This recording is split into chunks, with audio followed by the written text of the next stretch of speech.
Hello everyone. आज की इस वीडियो में हम लोग देखेंगे हिंसबर्ग अनसर्टेनिटी प्रिंसिपल। ठीक, लास्ट वीडियो में हमने देखा था डी ब्रोगली इक्वेशन एंड उससे नेक्स्ट वीडियो में हम देखेंगे ये प्रिंसिपल। तो ये प्रिंसिपल क्या बोलता है?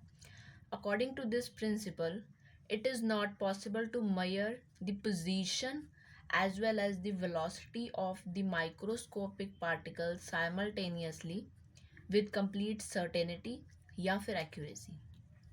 ये प्रिंसिपल ने क्या बोला, कहते कि एक माइक्रोस्कोपिक पार्टिकल की पोजीशन और उसकी वेलोसिटी को हम साइमल्टेनियसली एक्यूरेसी के साथ नहीं मेजर कर सकते। साइमल्टेनियसली वर्ड यहाँ पे लिखना बहुत इंपॉर्टेंट है।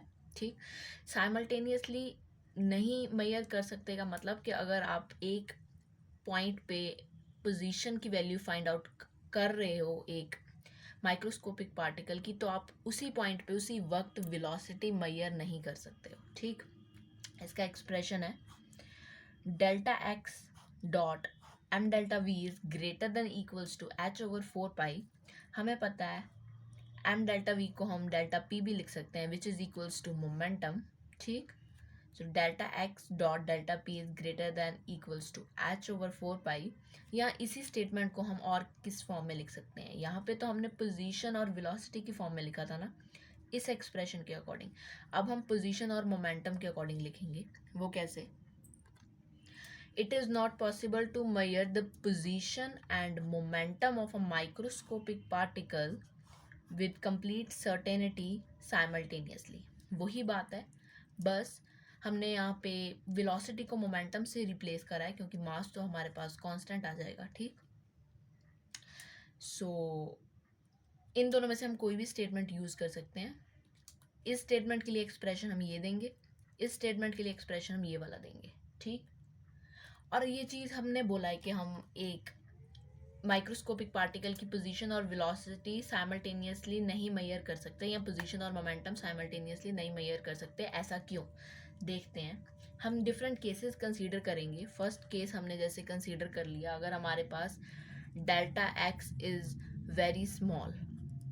ठीक, अगर हमारे पास डेल्टा एक्स की वैल्यू बहुत कम है तो इसी इक्वेशन को हम ऐसे भी लिख सकते हैं, ग्रेटर देन एच ओवर 4 पाई, यहाँ पे डेल्टा पी, मतलब डेल्टा पी को नीचे भेजा है। ठीक, अब अगर हम देखें हमारे पास डेल्टा एक्स की वैल्यू बहुत कम अगर होगी तो हमारे पास यहाँ पे डेल्टा पी की वैल्यू बहुत ज़्यादा हो जाएगी, मतलब हम मोमेंटम को मेजर ही नहीं कर पाएंगे। ठीक, या अगर हम इस एक्सप्रेशन में देखें तो एम डेल्टा वी नीचे चल जाएगा, तो अगर डेल्टा एक्स की वैल्यू कम होगी तो वहाँ पे वेलोसिटी की वैल्यू बहुत ज़्यादा बढ़ जाएगी। ठीक, जिसकी वजह से हम वेलोसिटी मेजर नहीं कर पाएंगे। सेकंड केस, अगर हमारे पास कहते कि डेल्टा पी बहुत कम हो। ठीक, अगर डेल्टा पी इसकी वैल्यू कम हो, अब ये भी इसी रिलेशन में वाइस वर्सा रिलेट करते हैं, मतलब अगर हमारे पास डेल्टा पी की वैल्यू कम होगी तो डेल्टा एक्स की वैल्यू बढ़ जाएगी, मतलब हम पोजीशन को मेजर ही नहीं कर पाएंगे एक्यूरेसी के साथ। ठीक, फिर थर्ड केस अगर हम कंसीडर करें, कहते कि अगर डेल्टा एक्स की वैल्यू हमारे पास ज़ीरो है। ठीक, डेल्टा एक्स की वैल्यू अगर हमारे पास ज़ीरो हो जाएगी तो जो पी की वैल्यू है वो इन्फिनिटी हो जाएगी, मतलब हम मोमेंटम को बिल्कुल भी मेजर नहीं कर पाएंगे। ठीक, मोमेंटम या फिर वेलोसिटी माइक्रोस्कोपिक पार्टिकल की delta x equals to zero के केस में भी हम मेजर नहीं कर पाएंगे। ठीक, ये हमने तीन केसेस कंसीडर करे कि ऐसा है, ये स्टेटमेंट हम नहीं मेजर कर पा रहे, तो क्यों नहीं कर पा रहे, तीन केसेस कंसीडर करें। ठीक, फर्दर इस अनसर्टेनिटी प्रिंसिपल का सिग्निफिकेंस क्या है, या हम बोल सकते हैं कि इस प्रिंसिपल का कॉज क्या है, इसका कारण क्यों है, ऐसा क्यों हो रहा है। To observe the microscopic particle को ऑब्जर्व करने के लिए we have to fall the light rays on that particle. हमें उस पार्टिकल के ऊपर लाइट रेज फॉल करवानी पड़ेंगी। As we know that the light rays consist of photons. हमें पता है कि लाइट रेज में फोटोन्स होते हैं जो कि पैकेट्स ऑफ एनर्जी होता है। ठीक, which one fall on the microscopic object, जब वो माइक्रोस्कोपिक ऑब्जेक्ट के ऊपर पड़ेंगी, it will alter the position as well as velocity of microscopic particle. ठीक, सपोज ये हमारे पास माइक्रोस्कोपिक पार्टिकल है, इसके ऊपर हमारे पास लाइट रेज फॉल करेंगी, तो जब लाइट रेज माइक्रोस्कोपिक पार्टिकल के ऊपर फॉल करेगी तो उसकी पोजीशन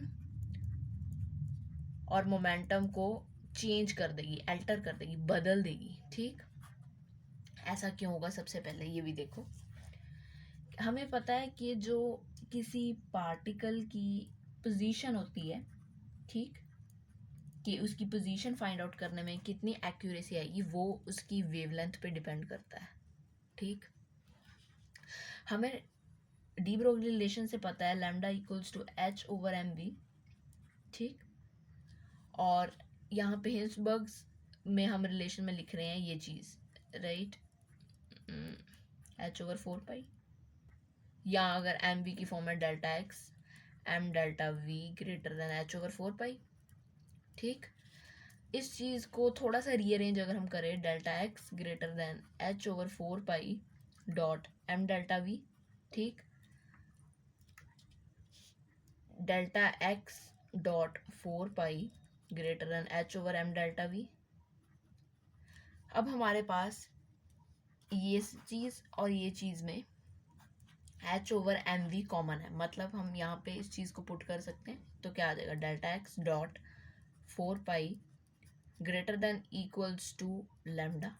ठीक, हो गया रिलेट एक्स और डेल्टा। हम बोल रहे हैं कि किसी पार्टिकल की पोजीशन फाइंड आउट करने के लिए लैम्डा पे, वो वेवलेंथ पे वो डिपेंड करता है। जितनी कम हमारे पास वेवलेंथ होगा उतनी कम वैल्यू डेल्टा एक्स की होगी। ठीक, डेल्टा एक्स की वैल्यू कम होने का मतलब ये है कि उसकी पोजीशन में जितनी डेल्टा एक्स की वैल्यू कम होगी उतनी उसकी पोजीशन में एक्यूरेसी ज़्यादा होगी। ठीक,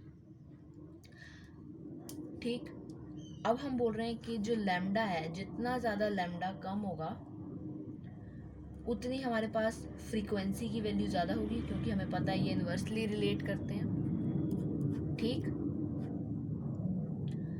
तो हुआ क्या अल्टीमेटली, हमने सबसे पहले बोला कि जो पोजीशन है हमारे पास वो लैम्डा पे डिपेंड करती है। ठीक, जितना ज़्यादा लैम्डा की वैल्यू कम होगी, वेवलेंथ कम होगी, उतनी ज़्यादा हमारे पास डेल्टा एक्स की वैल्यू कम आएगी, मतलब उतनी ज़्यादा एक्यूरेसी ज़्यादा आएगी। फर्दर हमें पता है कि जो लैम्डा है वो फ्रीक्वेंसी से इन्वर्सली रिलेट करता है, जितनी ज़्यादा वैल्यू लैम्डा की कम होगी उतनी ज़्यादा फ्रीक्वेंसी की वैल्यू ज़्यादा आएगी, और जितनी ज़्यादा फ्रीक्वेंसी ज़्यादा होगी उतनी हमारे पास एनर्जी भी ज़्यादा होगी, E equals to h nu ना, जितनी वैल्यू ये ज़्यादा होगी उतनी ये ज़्यादा होगी। मतलब जब हम लाइट फॉल करवा रहे हैं तो वो उतनी ज़्यादा एनर्जी से हिट कर रहा है माइक्रोस्कोपिक पार्टिकल को, जिसकी वजह से जो उसमें इलेक्ट्रॉन्स प्रेजेंट होंगे वो अपने ओरिजिनल पाथ से डिस्प्लेस हो जाएंगे। ठीक, और उसकी स्पीड और डायरेक्शन, स्पीड और वेलोसिटी कह लो, वो चेंज कर देंगे। यही चीज़ हमने यहाँ पे लिखी थी कि as we know the light rays consist of photons, और जब वो माइक्रोस्कोपिक ऑब्जेक्ट के ऊपर फॉल होगी it will alter the position as well as the velocity. पता चल गया कि जब लाइट रेज फॉल होगी पोजीशन और वेलोसिटी क्यों चेंज हो रही है, क्योंकि जब लाइट रेज फॉल हो रही है तो वो वहाँ पे हमारे पास एनर्जी ज़्यादा इंक्रीज़ हो रही है। एनर्जी इंक्रीज़ हो रही है मतलब वो ज़्यादा एनर्जी से माइक्रोस्कोपिक पार्टिकल को हिट कर रही है, जिसकी वजह से उसकी पोजीशन और वेलोसिटी में फ़र्क आ गया, और इसी वजह से हम पोजीशन और वेलोसिटी को साइमल्टेनियसली कंप्लीट एक्यूरेसी के साथ मेजर नहीं कर सकते। और यही हमारा प्रिंसिपल है, हिल्सबर्ग अनसर्टेनिटी प्रिंसिपल। ठीक, आई होप आपको ये वीडियो अच्छे से समझ आई होगी। Thank you for watching.